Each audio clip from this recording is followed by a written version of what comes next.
My opening sequence to the movie The Night starts off with a young college student talking on the phone with a friend about the night she had a week ago.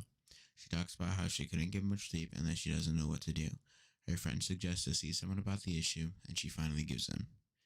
It then cuts to a flashback of her experience, then to her with her therapist. Her therapist doesn't believe what she's saying is true, and her friend says they will help figure stuff out and that they are there for her. This opening sequence follows normal conventions of horror film because it starts off slow, then something extreme happens like a door slam. You can see that the main character is isolated for most of the film, especially when the paranormal encounter happens. Many movies portray paranormal stuff happening to the main character when they are alone. Other conventions that this opening sequence follows is that the actors are acting slow and almost lethargic before the jump scare happens. They do this to create a sense of fear and have the actors look fearful as if they know something's going to happen. Many films also have objects that seem to move with no explanation. This convention is used to draw the victim's attention along with the audience's attention away from the main scare. The sound in my film is based on high-pitched noises like the background music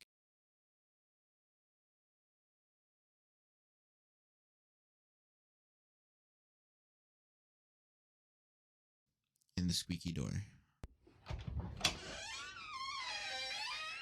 High-pitched noises are used in many different films to heighten the audience's fear and anxiety. Examples of high-pitched noises being used in films are The Shining,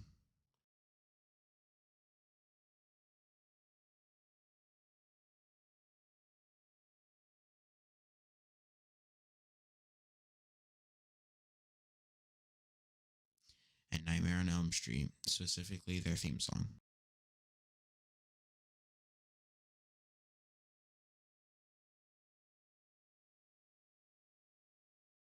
Candles are also used in my film as a normal horror convention.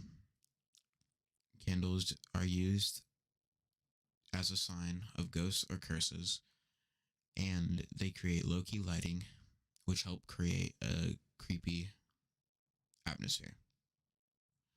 My film represents people who aren't always believed.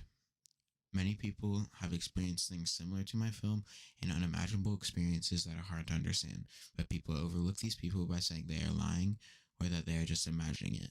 There are other cases that don't pertain to the paranormal at all. Many abuse victims are accused of lying or not being believed because they don't think that the abuser could do such a thing. Another region where people are not believed is when it comes to bullying. Many parents want to defend their kids, even if they are the bully, saying that the child is not capable of such a thing.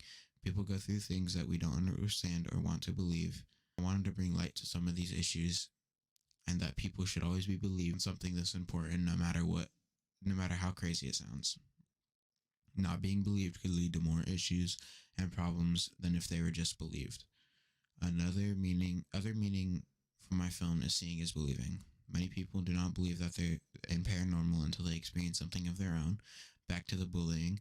Normally, parents don't believe that their kids are capable of bullying until their child is caught in the act. My film brings fear to people along with an underlying feeling of sympathy for the main character. People aren't believing her and that she doesn't want to go through her experiences alone. Another emotion that gets brought out is the feeling of happiness. This feeling is acquired through the fact that the main character has a friend by her side through all of her experiences and hardships. This friend is willing to help in any way that she can. I would like my product to be released in small quantities first to see how the movie will do, then released on large scale to help further the spread of awareness for people battling hardships. After a few months in theater, I would not be opposed to releasing the movie on any streaming services. I feel that streaming services are a great way of spreading movies because not everyone likes movie theaters and because the movie stays out in the world. Some of the distributors I found that I would want to look into for distribution are Blumhouse Productions, Terror Films, and IFC Films. Blumhouse Productions makes small-scale films and are normally independent, though giving their directors creative freedom because they produce on a small budget.